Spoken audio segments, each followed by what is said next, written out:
90-ാം ജന്മദിനത്തിൽ 24 മണിക്കൂർ ഉപവസിച്ചുകൊണ്ട് ലഹരിക്കെതിരെയുള്ള പോരാട്ടം ശക്തമാക്കി പ്രമുഖ ഗാന്ധിയനും അധ്യാപകനും മദ്യനിരോധന പ്രസ്ഥാനങ്ങളുടെ നേതാവുമായ മാത്യു എം കണ്ടത്തിൽ ജന്മദിനമായ ഇന്നലെ വൈകുന്നേരം 4-ന് വീട്ടിൽ തുടങ്ങിയ ഉപവാസ സമരം ഇന്ന് വൈകുന്നേരം 4 വരെ കണ്ണൂർ മഹാത്മാ മന്ദിരത്തിലും തുടരും.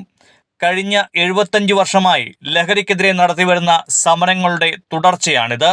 നമ്മുടെ കേരളത്തിലെ ഗ്രസിച്ചുകൊണ്ടിരിക്കുന്ന ലഹരി വിപത്തിൽ നിന്നും സമൂഹത്തെ രക്ഷിക്കുന്നതിന് ദൈവത്തിൻ്റെ സഹായം പ്രാർത്ഥിച്ചുകൊണ്ടുള്ള ഒരു പ്രാർത്ഥന ഉപവാസമാണ് ഞാൻ ഉദ്ദേശിക്കുന്നത്. എൻ്റെ ജീവിതത്തിൽ ഏറ്റവും കൂടുതൽ സാമൂഹ്യ പ്രവർത്തനം നടത്തിയിട്ടുള്ള മദ്യത്തിനെതിരെയുള്ള പ്രവർത്തനമായിരുന്നു. അതിന് നീണ്ട ഒരു ചരിത്രമുണ്ട്. ഞങ്ങളുടെ കുടുംബം കോട്ടയം ഡിസ്ട്രിക്റ്റ് കുറവലങ്ങാട് പ്രദേശത്താണ് താമസിച്ചിരുന്നത്.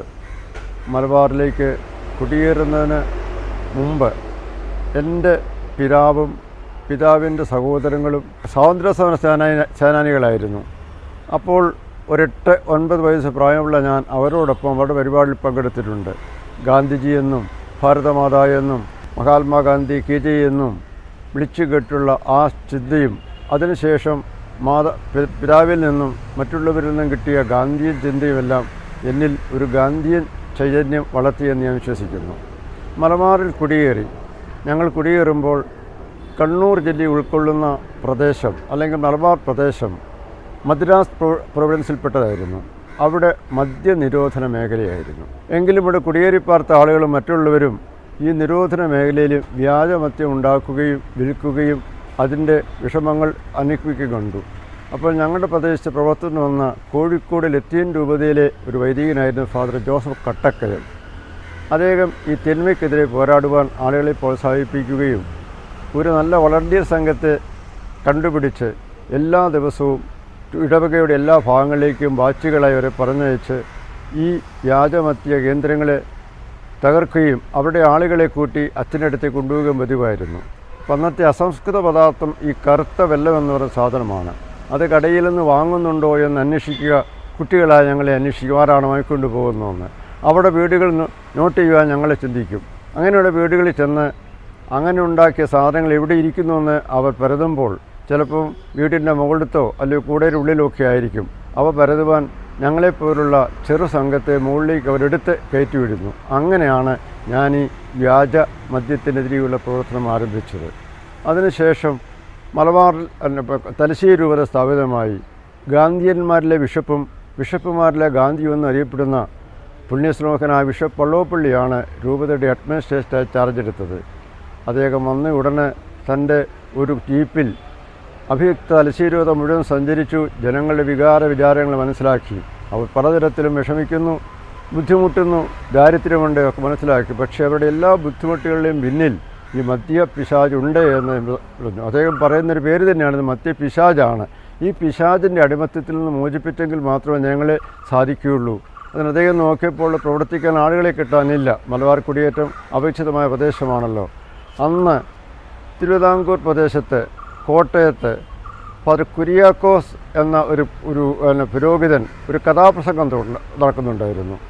പിതാവ് ഫാദറെ വരുത്തി അദ്ദേഹത്തിൻ്റെ കഥാപ്രസംഗം ഈ മലയോര മേഖലകളിൽ എല്ലാവരും കൂടെ നടത്തുവാൻ നിശ്ചയിച്ചു. ആ കൂട്ടത്തിൽ പോകുവാൻ എന്തുകൊണ്ടോ പിതാവ് എന്നെ നിർദ്ദേശിച്ചത്. അങ്ങനെ അദ്ദേഹത്തിനോട് പോയി മദ്യത്തിനെതിരെയുള്ള അദ്ദേഹത്തിൻ്റെ ആ വലിയ കഥാപ്രസംഗ പരമ്പര ഒരു വലിയ ചലനം സൃഷ്ടിച്ചു മലബാർ പ്രദേശങ്ങളിലെല്ലാം. അത് കഴിഞ്ഞ് ആളുകളെ ബോധവൽക്കരിക്കുന്നതിന് വേണ്ടി അഭയൻ്റെ പിതാവ് മദ്യനിരോധന സമിതി രൂപീകരിച്ചു. 1954 തലശ്ശേരി രൂപതാടിസ്ഥാനം രൂപീകരിച്ച മദ്യവിരുദ്ധ സമിതിയുടെ സെക്രട്ടറിയായി എന്നെ തിരഞ്ഞെടുക്കപ്പെട്ടു. അതിനുശേഷം എല്ലാ ഇടവകളിലും പോവുകയും പ്രവർത്തനം നടത്തുന്ന പിതാവിനെ സഹായിക്കുകയും കമ്മിറ്റികളായി കൊണ്ടുവന്നു. അതിനുശേഷം 1978 തലശ്ശേരി രൂപത സ്ഥാപനത്തിൻ്റെ 25-ാം വർഷവും മലബാർ കുടിയേറ്റത്തിൻ്റെ 50-ാം വർഷവും യോജിച്ചുകൊണ്ടുള്ള ഒരു ജൂബിലി വർഷം പ്രഖ്യാപിച്ചു. ആ ജൂബിലി വർഷത്തിലെ 1-ാം പരിപാടിയായി അഭയന്ന വള്ളോപ്പള്ളി പിതാവ് വെച്ച് മദ്യവർജന വർഷം ആചരിക്കുക എന്തായിരുന്നു. അതിൻ്റെ അടിസ്ഥാനത്തിൽ രൂപീകരിക്കപ്പെട്ട വലിയ കമ്മിറ്റിയുടെ സെക്രട്ടറിയായി തിരഞ്ഞെടുക്കപ്പെട്ടു. ഡയറക്ടർ ഫാദർ തോമസ് തൈത്തോട്ടമായിരുന്നു. പ്രസിഡന്റ് PK ഗ്രിഗരി മാസ്റ്ററായിരുന്നു. എല്ലാ ഫൊറോനകളിലും കമ്മിറ്റികളുണ്ടായി, എല്ലാ ഇടവകളിലും കമ്മിറ്റി ഉണ്ടായി. എല്ലാ ഇടവകയിലും ജാഥകളും പ്രകടനങ്ങളും നടത്തി മദ്യഷാപ്പുകൾക്കെതിരെ അഹിംസാത്മകമായ ഗാന്ധിയമാക്കുന്ന സമരം, മദ്യഷാപ്പ് അടച്ചു പൂട്ടുന്നവരെ അങ്ങോട്ട് യാതൊരു പ്രകോപനവും നടത്താതെ ഇങ്ങോട്ടുണ്ടാകുന്ന പ്രകോപനങ്ങൾ എതിർത്തുകൊണ്ടുള്ള നിരവധി ഷാപ്പുകളുമായി സമരം നടത്തി. അതുപോലെ നിയമവിരുദ്ധമായ ഷാപ്പുകൾക്ക് സമരം നടത്തി. അങ്ങനെ ആയിരക്കണക്കിന് ആ ഷാപ്പുകൾ മലബാറിൻ്റെ മലയോരങ്ങളിൽ നിന്നും മാറ്റപ്പെടുന്നതിന് സാധിച്ചു. അങ്ങനെ മദ്യവിരുദ്ധ പ്രസ്ഥാനം അഭിവൃദ്ധിപ്പെട്ടപ്പോൾ മഹാത്മാഗാന്ധിയുടെ ഏറ്റവും വലിയ സ്വപ്നമായിരുന്നു ഇന്ത്യ രാജ്യത്തെ മദ്യമുക്തമാക്കുക എന്ന്. മഹാത്മാഗാന്ധിയുടെ നേതൃത്വത്തിൽ ആരംഭിച്ച അഖിലേന്ത്യാ മദ്യനിരോധന പ്രസ്ഥാനത്തിൻ്റെ ഘടകം കേരളത്തിൽ സ്ഥാപിതമായി. കള്ളും ചാരായമേ അന്ന് ഉണ്ടായിരുന്നുള്ളൂ. ഈ കള്ളും ചാരായമില്ലാത്തൊരു സമൂഹ രചനയ്ക്ക് വേണ്ടിയുള്ള നിരന്തരമായ പോരാട്ടത്തിൻ്റെ ഫലമായി ആയിരക്കണക്കിന് ആളുകൾ കേരളത്തിൽ അങ്ങോളമുള്ള നൂറുകണക്കിന് മദ്യഷാപ്പുകളുടെ മുമ്പിൽ നിരന്തര സമരവും പ്രാർത്ഥനയും തുടങ്ങി. ഈ കാലഘട്ടത്തിലാണ് AK ആന്റണി മുഖ്യമന്ത്രിയായി കേരളത്തിൽ വരുന്നത്. അദ്ദേഹത്തിന് നിവേദനം കൊടുത്തു.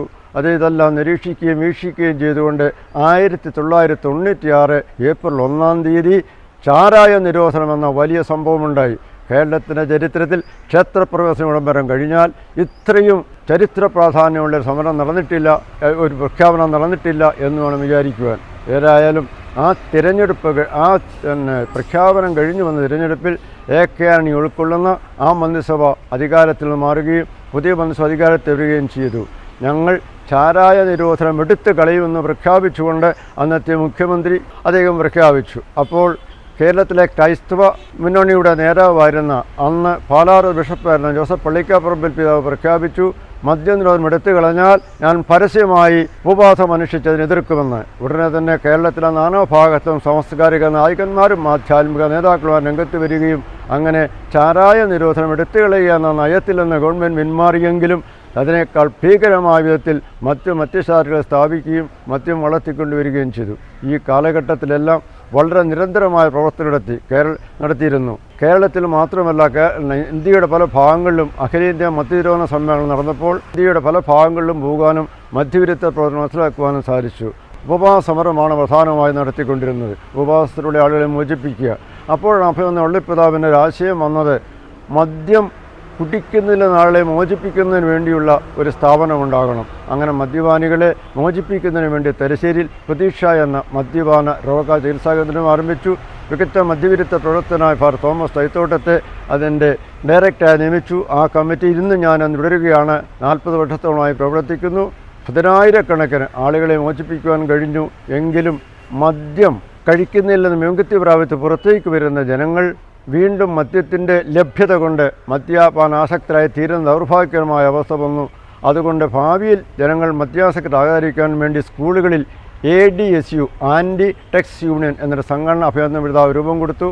അതിൻ്റെ പ്രവർത്തനം തലശ്ശേരി രൂപതയിൽ എല്ലാ പ്രവർത്തനങ്ങളും നടന്നുകൊണ്ടിരുന്നു. ഈ പ്രവർത്തനങ്ങളുടെയെല്ലാം ഫലമായിട്ട് മദ്യവിമുക്തമായ ഒരു സമൂഹം രചിക്കുവാൻ സാധിക്കുമെന്ന് വിചാരിച്ചെങ്കിലും സർക്കാരിൻ്റെ ഭാഗത്തു നിന്നും നയമുണ്ടായിട്ടില്ല. 1988 കേരളത്തിൽ KCBC മദ്യവിരുദ്ധ രൂപം പ്രാപിച്ചു. അതിൻ്റെ സ്ഥാപക ഡയറക്ടറായി സുസഭാക്യ പിതാവായിരുന്നു. അതിൻ്റെ സ്ഥാപക പ്രസിഡന്റുമാരായി പ്രവർത്തിക്കുവാൻ എനിക്ക് സാധിച്ചു. അങ്ങനെ സംസ്ഥാനാടിസ്ഥാനത്തിൽ നിരന്തരമായ പ്രവർത്തനങ്ങൾ നടത്തി മദ്യത്തിനെതിരെ പ്രവർത്തിക്കുവാനുള്ള ഒരു ചൈതന്യം കിട്ടിക്കൊണ്ടിരിക്കുന്നു. കേരളത്തിൻ്റെ മദ്യത്തിൻ്റെ വ്യാപനം കൂടിക്കൊണ്ടിരിക്കുന്ന ഒരു കാലഘട്ടമാണ്. 1950 ആരംഭിച്ച എൻ്റെ വിനീതമായ മധ്യവിരുദ്ധ പ്രവർത്തനം 75-ാം വർഷത്തിലേക്ക് കടക്കുകയാണ്. അപ്പോൾ എൻ്റെ 15-ാം വയസ്സിൽ ആരംഭിച്ചതാണ്.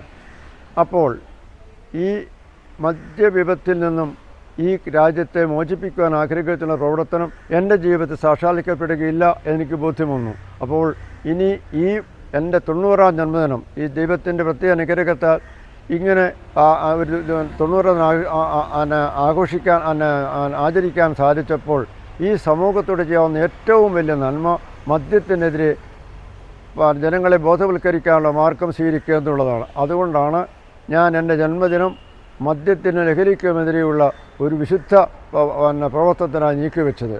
അതുകൊണ്ട് ഈ മദ്യ ദിവസം നമ്മുടെ ആളുകൾ മദ്യത്തിൽ നിന്ന് മോചനം പ്രാപിക്കുകയും നമ്മുടെ കുട്ടികളെ മോചിപ്പിക്കാനുള്ള മഹത്തായ ശ്രമത്തിൽ പങ്കാളിയാകണമെന്നുള്ള ആഗ്രഹമാണ് ഈ നിശ്ചയത്തിന് മുമ്പിൽ എന്നെ പ്രേരിപ്പിച്ചിട്ടുള്ളത്. മദ്യ വ്യവസായികളോടോ മദ്യവിപണനം ഏർപ്പെട്ടിരിക്കുന്നവരോടോ സർക്കാരിനോടോ എതിർപ്പുമില്ലാതെ അവിടെ മാനസാന്തരത്തിന് വേണ്ടി പ്രാർത്ഥിക്കുന്നതിന് വേണ്ടിയുള്ള ഒരു യജ്ഞമെന്ന നിലയിൽ എൻ്റെ ജീവിതത്തിൻ്റെ ഈ 90-ാം ദിനത്തിൽ ആ നല്ല കാര്യത്തിന് വേണ്ടി ജീവിതം ഒഴിഞ്ഞു വെക്കുന്നു. അതിനുവേണ്ടിയാണ് ഈ ദിനം ലഹരിക്കെതിരെയുള്ള കുട്ടികളെയും വരും തലമുറയെ മോചിപ്പിക്കുന്നതിനുള്ളൊരു മക്കത്തായ യജ്ഞത്തിന് എൻ്റെ എളിയ ശ്രമം ഏതെങ്കിലും ഉപകാരപ്പെടുമെങ്കിൽ ഉപകാരപ്പെടട്ടെ എന്ന ഉദ്ദേശത്തോടുകൂടിയാണ് ഞാൻ ഈ ജന്മദിനം ലഹരിക്കെതിരെയുള്ള ഉപവാസ യജ്ഞമായി പ്രഖ്യാപിക്കപ്പെട്ടിരിക്കുന്നത്. 15-ാം തീയതി 4 മണി മുതൽ രാത്രി എൻ്റെ വീട്ടിൽ തന്നെയായിരിക്കും ഞാൻ കഴിയുന്നത്. അതിനുശേഷം 16-ാം തീയതി രാവിലെ 8 മണിക്ക് ഗാന്ധി സെൻട്രൽ എമ്മോൾ സൊസൈറ്റിയുടെ നേതൃത്വത്തിലുള്ള മഹാത്മാ മന്ദിരത്തിൻ്റെ ഉള്ളിലാണ് ഈ ഉപവാസം തുടരുന്നത്. ഞാൻ പല സമരങ്ങളിലും ഉപവാസം സംഘടിപ്പിച്ചിട്ടുണ്ട്. 1 ദിവസം മുതൽ 7 ദിവസം വരെ വെച്ചിട്ടുണ്ട്.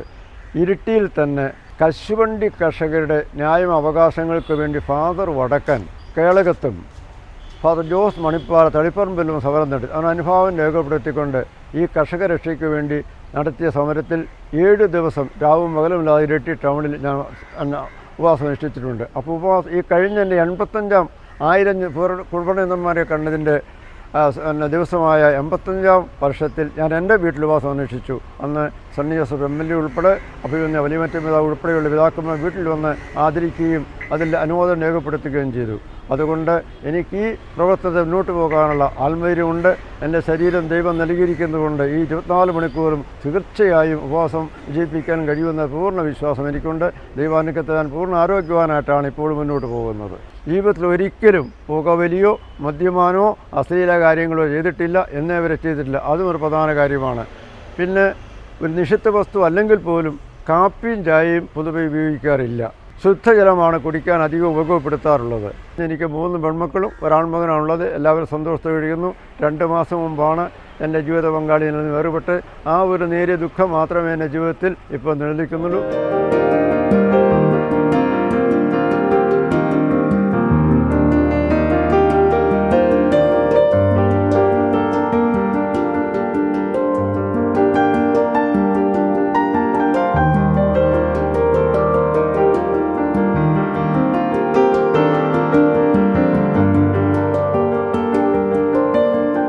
ഞാൻ വേലായുധൻ കെ, ഇരിട്ടി ബ്ലോക്ക് പഞ്ചായത്ത് പ്രസിഡൻ്റാണ്. പിന്നെ ഈ മേഖലയിൽ പൊതുപ്രവർത്തനവുമായി ബന്ധപ്പെട്ട് ഒരുപാട് കാലമായി പ്രവർത്തിക്കുന്ന ഒരു പൊതുപ്രവർത്തകനാണ്. ശ്രീ മാത്യു എം കണ്ടം, അദ്ദേഹവുമായി ബന്ധപ്പെടുന്ന ഒരു ബന്ധം എന്ന് പറയുമ്പോൾ സ്വാഭാവികമായും ഒരു പിതൃപുത്ര ബന്ധമായി മുമ്പോട്ട് പോകുന്ന ഒരു പ്രത്യേക സാഹചര്യത്തിലാണ് ഞങ്ങൾ പോകുന്നത്. ഞങ്ങൾ അത്രയേറെ വൈകാരികമായി ബന്ധപ്പെട്ട ഒരുപാട് വിഷയങ്ങളുണ്ട്. അദ്ദേഹം കരിക്കോട്ടക്കരി സ്കൂളിൽ പഠിപ്പിക്കുന്ന കാലഘട്ടങ്ങളിലും തുടർന്ന് ആനപ്പന്തി സർവീസ് സഹകരണ ബാങ്കിൻ്റെ പ്രസിഡൻ്റായിരുന്ന കാലഘട്ടങ്ങളിലും അങ്ങനെ തുടങ്ങിയ ആ കാലഘട്ടം മുതൽ ഏതാണ്ട് ദശാബ്ദങ്ങളായി അദ്ദേഹവുമായി ബന്ധപ്പെട്ട് പോകുന്ന ഒരു പൊതുപ്രവർത്തകനാണ് ഞാൻ. അദ്ദേഹത്തെ സംബന്ധിച്ചിടത്തോളം അദ്ദേഹം മൂല്യാധിഷ്ഠിത രാഷ്ട്രീയത്തിന് വേണ്ടി നിലകൊള്ളുകയും അതുപോലെ തന്നെ അദ്ദേഹം ഉയർത്തിപ്പിടിച്ച മുദ്രാവാക്യം മദ്യവർജനവുമായി ബന്ധപ്പെട്ടുകൊണ്ട് അദ്ദേഹം ഓൾ കേരള ലെവലിൽ ഉണ്ടാക്കി തീർത്ത അദ്ദേഹത്തിൻ്റെ ബന്ധം, അതോടൊപ്പം അദ്ദേഹത്തിൻ്റെ ആ ഒരു മുദ്രാവാക്യം യഥാർത്ഥത്തിൽ കേരളത്തിൽ അത് നടപ്പിലാക്കാൻ നമുക്ക് കഴിയാതെ പോയത് ഈ നാട്ടിലെ ജനങ്ങൾ അല്ലെങ്കിൽ അതിൻ്റെ പൊതുരംഗത്ത് പ്രവർത്തിക്കുന്ന ഇന്ന് ഭരണതലത്തിലുള്ള ആൾക്കാർ ചെയ്യുന്ന ഏറ്റവും ക്രൂരകൃത്യമാണ്. മാത്യു കണ്ടത്തിൻ്റെ കൂട്ടത്തിൽ ഉള്ള കൈത്തോട്ടത്തിൽ അച്ഛനെ പോലുള്ള നമ്മുടെ ജീവിതത്തിൽ മുഴുവനും ഇതിനു വേണ്ടി ബിഷപ്പ് വള്ളോപ്പള്ളി തിരുമേനിയും അതോടൊപ്പം തന്നെ മന്മഥൻ സാറും ഒക്കെ അദ്ദേഹത്തോടൊപ്പം പ്രവർത്തിക്കുന്ന കാലഘട്ടത്തിൽ നന്നായിട്ട് എനിക്കറിയാവുന്നതാണ്. ഈ 90-ാം വയസ്സിൽ പൂർത്തിയാവുന്ന അദ്ദേഹത്തെ സംബന്ധിച്ചിടത്തോളം അദ്ദേഹം ഈ ഒരു ദൗത്യവുമായി പോകുമ്പോൾ അദ്ദേഹത്തിൻ്റെ മദ്യവർജത്തിന് എന്ന മുദ്രാവാക്യത്തിന് ആ മുദ്രാവാക്യം സ്വായത്തമാക്കുന്നതിന് വേണ്ടി അദ്ദേഹം ഈ ഏറ്റെടുത്തിട്ടുള്ള ഇന്നത്തെ ഈ സമരപരിപാടി എല്ലാ അർത്ഥത്തിലും ഒരു പക്ഷേ ലോക ജനതയുടെ മുമ്പിൽ എല്ലാവർക്കും ഒരു മാതൃകയായി മാറും എന്ന കാര്യത്തിൽ യാതൊരു സംശയമില്ല.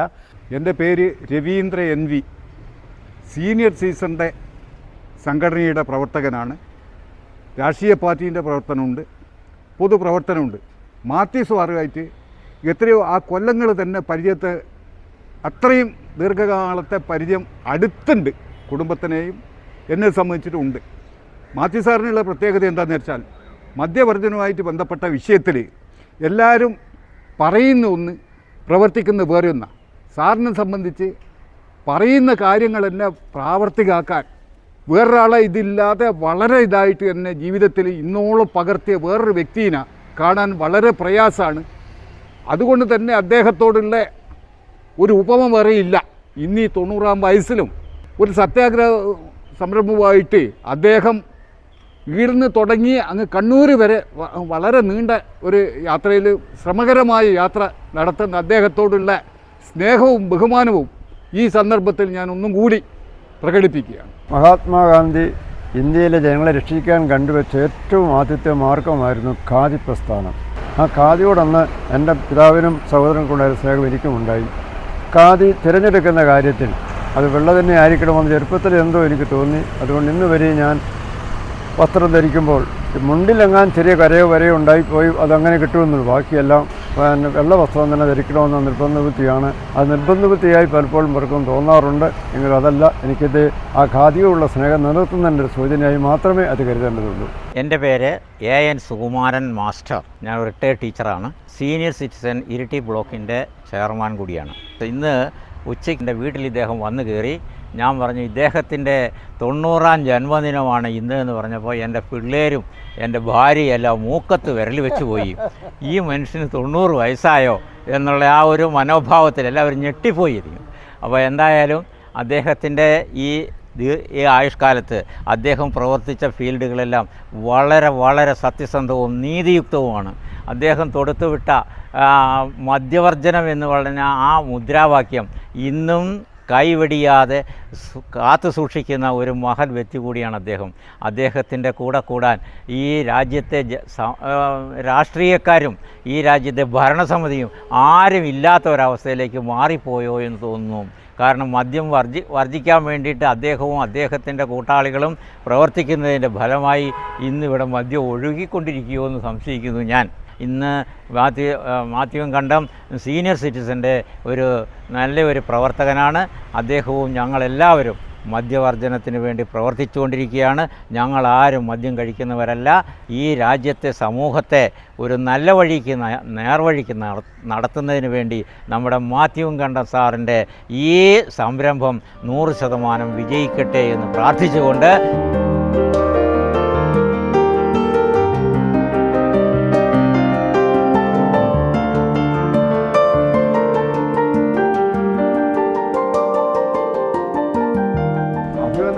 പിതാവ് മദ്യനിരോധനത്തിന് വേണ്ടി അദ്ദേഹം തന്നെ രചിച്ചൊരു പ്രാർത്ഥനയുണ്ട്. ആ പ്രാർത്ഥന എല്ലാ ദിവസവും ഞാനും എൻ്റെ കുടുംബാംഗങ്ങളും എൻ്റെ വീട്ടിൽ ഇപ്പോഴും ചെല്ലുന്നുണ്ട്. 78 ആരംഭിച്ചതാണ്. മദ്യവും മയക്കുമരുന്നും മനുഷ്യ സമൂഹത്തിൽ നിന്ന് ശിബിത്താണെന്ന് എനിക്ക് ബോധ്യമുണ്ട്. ഞാനും എൻ്റെ കുടുംബാംഗങ്ങളും ഒരിക്കലും മദ്യം ഉപയോഗിക്കുകയില്ലെന്നും മദ്യത്തിൻ്റെയും മയക്കുമരുന്നിൻ്റെയും മറ്റ് ലഹരി പദാർത്ഥങ്ങളുടെയും ഉത്പാദനത്തിലും ഉപയോഗത്തിലും വിതരണത്തിലും ഒരു കാരണവശാലും സഹകരിക്കുകയില്ലെന്നും മദ്യത്തിനെയുള്ള എല്ലാ സമരങ്ങളിലും അഹിംസാത്മകമായി പങ്കെടുക്കുമെന്നുള്ള ഒരു പ്രാർത്ഥനയാണത്. എല്ലാ ദിവസവും ചെല്ലുന്ന ഞങ്ങൾ പുതിയ ഉണർവും ഉത്തേജനവും നൽകുന്നുണ്ട്. കൂടാതെ എൻ്റെ വീടിൻ്റെ കാവക്കൽ മദ്യമുഖത്ത് ഭവനം എന്ന ബാനർ ഇട്ടിട്ടുണ്ട്. നമ്മുടെ വീട്ടിൽ ഒരിക്കലും മദ്യത്തിന് പ്രവേശനമില്ല. മദ്യപാനികൾ വന്നാൽ ഇവിടെ സ്നേഹത്തോടെ ചൂണ്ടിക്കാണിക്കുക മാത്രം ചെയ്യും. അവരോട് സ്നേഹത്തിൽ പെരുമാറും. പലരും അത് കണ്ട് മാറാൻ ശ്രമിച്ചിട്ടുണ്ട്, മാറ്റങ്ങൾ ഉണ്ടായിട്ടുണ്ട് എന്ന് വിശ്വസിക്കുന്നു. മദ്യപാനികൾ പോലും എന്നെ സ്നേഹത്തോടെ കാണുന്നത്. മദ്യപാനികളൊക്കെ ബസ്സിൽ കാണും. എന്നെ അറിയുന്നവരൊക്കെ ഉണ്ടെങ്കിൽ എന്നെ കാണുമ്പോൾ വളരെയധികം സ്നേഹത്തോടെ അങ്ങനെ ഒന്ന് വിട്ടുപോയി എന്നോട് ക്ഷമിക്കണമെന്നൊക്കെ പറയുന്നതല്ലാതെ ആരും ഒരു വിഷമത്തിലുണ്ടായിട്ടില്ല. നല്ല അനുഭവങ്ങൾ മാത്രമേ ഉണ്ടായിട്ടുള്ളൂ.